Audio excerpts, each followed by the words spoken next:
Cheyenne est un livre qui m'a poursuivi depuis une dizaine d'années. C'est l'histoire d'un film. Le narrateur est cinéaste et il a rencontré, à la faveur d'un tournage, un personnage étrange qu'on appelle Cheyenne, qui est une sorte de grand métis, déguisé, travesti en indien des villes. Un an plus tard, il apprend que Cheyenne a été assassiné. Et à ce moment-là, il décide de faire un second film, un second documentaire sur Cheyenne, à partir des quelques images qu'il a glanées dans le cadre du premier film, et à partir aussi de la trace qu'aurait laissée Cheyenne, le peu de liens, les liens que Cheyenne a noués avec les autres, dans son drôle de monde. C'est donc l'histoire d'un film impossible, presque impossible. Parce que tout autour de Cheyenne, au fond, les traces sont perdues. Par définition, Cheyenne est quelqu'un qui vit dans un monde hors du monde. Hésitation dès lors du cinéaste, recherche, errance, rencontre de personnages qui, très lointainement, ont connu Cheyenne. Rencontre de professionnels aussi. Puis, miraculeusement, une femme qui s'appelle Moda Mancini, qui ne lui ferme pas tout à fait sa porte et dont le récit va permettre une espèce de dernière chance au film, miraculeusement. Parfois, Cheyenne vient s'asseoir à côté de moi dans mon rêve.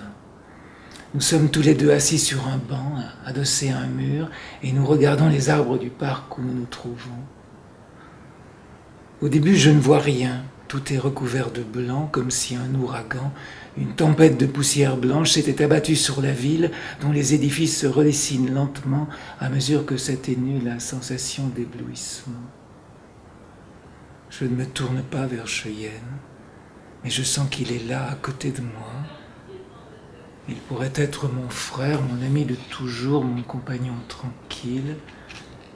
C'est la récurrence de ce rêve qui m'a convaincu d'écrire. Il est étrange d'écrire à propos de quelqu'un qui ne m'a jamais parlé. Notre unique tête-à-tête fut celui-ci. J'avais la caméra en main, je me trouvais dans l'ancienne filature qu'il squattait avec Lukakowski. Je m'étais approché de lui et il s'était laissé filmer en silence. Dans le film, on voit le plan quitter le visage de Lukakowski, balayer les carreaux brisés de la fenêtre et s'enfoncer dans la vaste salle sombre, hérissée de fer à béton et de socles de machines.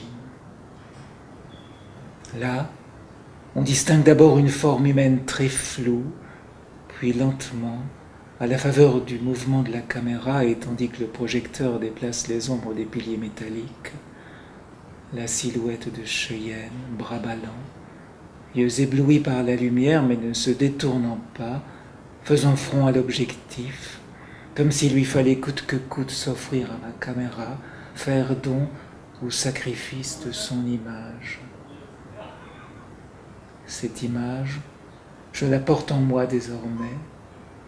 Il suffit que je ferme les yeux pour que j'en revoie le détail, sa face hirsute, son harnachement de sac plastique dont les bandoulières de corde se croisent sur son gilet matelassé, et son accoutrement d'Indien d'Amérique avec des cordelettes qui lui barrent le front, une patte de chat en pendentif, des morceaux de fourrure qui balancent au bout de ses tresses, tout un attirail qui donnerait envie de rire si son regard n'était pas là, fixe et tremblant, tout en terreur dépassée, comme s'il me disait « Prenez-moi maintenant, c'est moi que vous devez prendre, c'est pour moi que vous êtes venu. »